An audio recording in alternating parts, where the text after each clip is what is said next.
I'm going to share with you today the ugly truth about yogurt. But before I kind of dive into the yogurt, there's one really important concept that you need to know about consuming cultured or fermented products, especially yogurt. When you consume yogurt, you might think that that bacteria is going to go into your large intestine and start to build it back up. They call that reseeding.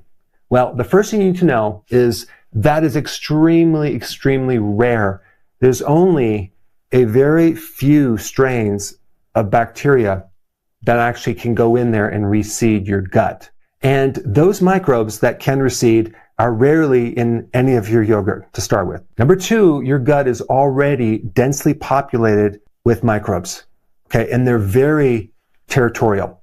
They don't want anyone else to come into their space. They form this protective barrier called colonization-resistant barrier. And so the question is, what is the real benefit of yogurt and other fermented products if it's not to reseed the gut microbiome?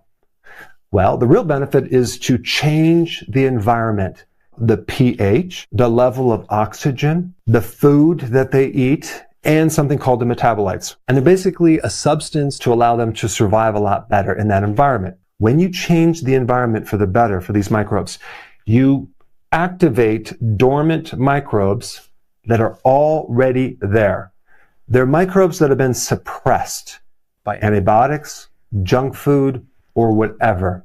You see, from birth, you've been given microbes from breast milk, hopefully if you were breastfed, and the food that you ate, all these microbes kind of came in there. And then maybe you had an antibiotic and you ate junk food, and then the time goes on, and a lot of these microbes have gone into this dormant state, and some of them have gotten into a spore state. Very similar to, like in the winter, I live on a farm, and the grass isn't growing in the winter, right? If you dig into the soil, like the microbes are either frozen or they're in a spore formation, but they're not necessarily alive in the winter because it's too cold. Then they're going to wait for that environment to be a lot better before they come out. So in other words, chances are you might have a lot of the good bacteria that you need already in your gut in a dormant state. So when you change the environment, they get reactivated. They start growing. They start to overtake the bad bacteria, and now you shifted the entire microbiome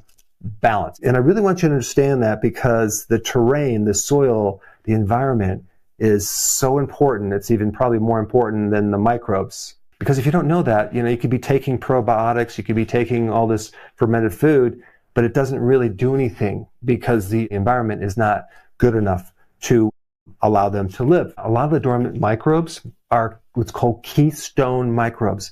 They're the ones that kind of keep the bad guys in check, but they're usually dormant if the environment is not right.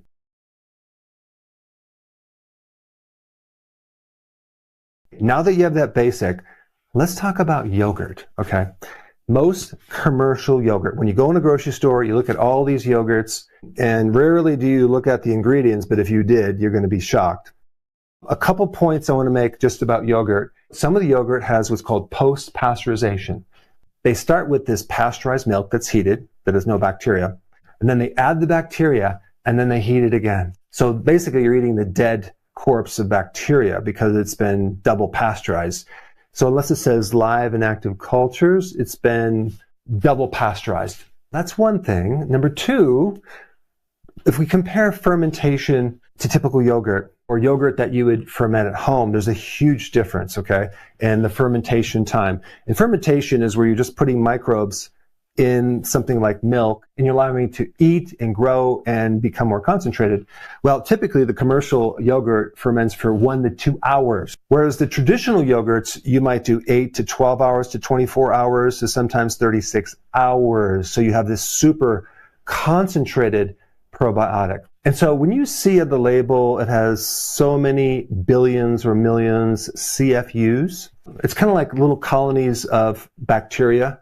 And then they, instead of counting the individual bacteria, they'll kind of give an estimate of how much bacteria that's in there. And they made certain estimates that you need at least 100 million of those CFUs to create some type of an effect on the body. But the problem is maybe they start out with 100 million CFUs when they make it, but once it's shipped, it's sitting on the shelf, and by the time you buy it, the chances of you having those 100 million is less than winning the lottery, okay? You're going to have a lot less. In fact, there's a study that I saw in 2017 that tested yogurt in Europe after 6 weeks, and there basically was no viable bacteria left. So what kills the bacteria? Number one, the sugar, high fructose corn syrup, or modified food starch, which basically is hidden sugar.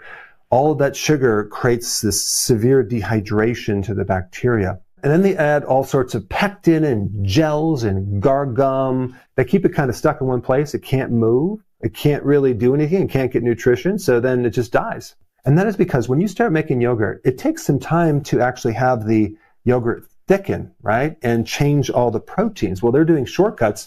So with 1 or 2 hours, you're not going to have thick yogurt. So then you're going to have to make it thicker with all these different things to change the texture, like the modified food starch, or carrageenan, or polysorbate 80, which, by the way, these two things start to diminish that mucosal layer to the point where you can actually then get a problem with leaky gut and inflammation in your gut. So here you are thinking, I'm going to take something that's good for my gut when it's actually going to be harmful for your gut. And then what about the artificial sweeteners, right? Artificial sweeteners have been known to alter the gut microbiome. And also, if you read the ingredients, sometimes it'll say, contains bioengineered food ingredients. That's another name for GMO, which could potentially mean it has traces of that Roundup Ready glyphosate, which, by the way, it's been patented as an antibiotic. And if it's true that there's traces of an herbicide in there and you're taking this antibiotic, which is supposed to be a probiotic, that's not good. But I think it's really important the next time you buy yogurt to read the ingredients. I'm going to just read some ingredients of a very common yogurt that you would get at the store. First ingredient is cultured grade A reduced fat milk. Of course, they have to start with, reduced fat milk. They add strawberry in there, sugar, fructose, water, modified food starch, milk protein concentrate, modified cornstarch, kosher, gelatin, natural flavors, agar-agar, which is another gum, carrageenan, carmine. Carmine is for coloring, and carmine comes from insects. And by the way, sometimes they'll promote a good source of vitamin D, but if you look up the amounts on it, you're talking about only 80 international units, okay? The tiniest amount of vitamin D that you could possibly imagine. So if you think about this, this is the $45 billion industry with yogurt, and the great majority of it is sweetened, and they add all these different things. It is nothing remotely close to traditional yogurt or cultured milk products that they've used in other countries, in Turkey, in Greece, in India, where they ferment this product a lot longer. The product doesn't have added sugar, and it has a lot more concentration of microbes because you fermented it. Now, let's just get back to the sugar. How much sugar is in a 4-ounce thing of yogurt? And it's 25 grams. Now, actually, I lied. There's actually 19 grams of actual sugar, but the rest is modified cornstarch, which actually is hidden sugar because it's going to turn into sugar. So it really is 25 grams of sugar. So this perception that it's a health food, it's actually, no, it's a junk food. And we give it to our kids and we put it into our lunches and we think it's healthy. You really have to realize all this other stuff is super, super unhealthy. And that sugar is going to feed the pathogens. You just need to be aware when you consume typical commercial yogurt, you are getting less microbes than probably the tap water that you're drinking.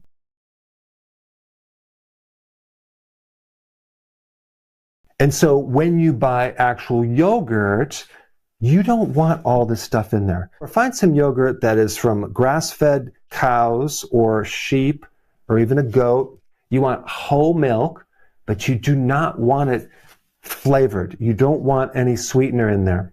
And you don't want any carrageenan or artificial sweeteners. The goal should be to change the environment in your gut with that yogurt and reactivate the microbes that are already there. Now, in your appendix and in other places in your gut, you do have a reserve of microbes that can reseed your gut when the environment is correct, okay? So you do have different places where your body protects this reservoir of microbes and it's just waiting for the right environment. And yogurt can be one way to get it. Kefir could be another way. And of course, on top of that, you really got to change the diet You want to clean up the diet. But let me tell you about another fermented product that'll take your gut to the next level, and that is sauerkraut.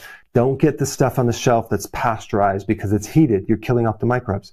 Let me tell you what's in this sauerkraut. There's a lot of what's called polyphenols in the cabbage itself. Polyphenols are literally one of the best foods for the gut microbiome. They love it. Also, you're going to get a lot of what's called postbiotics. So prebiotics are the fiber. That would be like cabbage. Probiotics are the actual microbes. And then you have postbiotics, which are all these additional things to support the environment and help that microbe survive better. You also have small chain fatty acids to feed the colon cells in there. Also, you have this chemical sulforaphane, which I've done videos on this. It's like an anti-cancer. And there's also a lot of organic acids like lactic acid to create this amazing environment in your gut so that those dormant suppressed microbes can come out of remission and start to do their job.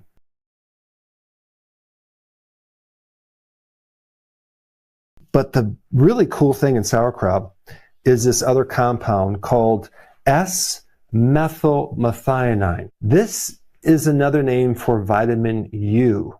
And they named that after ulcers because cabbage has a unique factor to help with ulcers. It has the ability to help heal the lining of the colon, and it's highly anti-inflammatory. If you consume cabbage, okay, you're going to be getting this. But when you consume sauerkraut that's fermented, you get 3 times the concentration of this. One of the things that I recommend is to consume the juice of the sauerkraut. The juice is where you're going to be getting a lot of this minus the fiber. And if you consume regular amounts of sauerkraut or fermented vegetables or other things, you could actually keep these microbes seated and growing for a lot longer period of time. I did a video on how to make something called a cultured L. reuteri microbe. And I did a whole video on this and it went viral and a lot of people are doing it all over the world and it's producing amazing results with increasing your oxytocin, which increases your ability to be social. It helps your muscle mass. It helps your mood. It helps lower stress.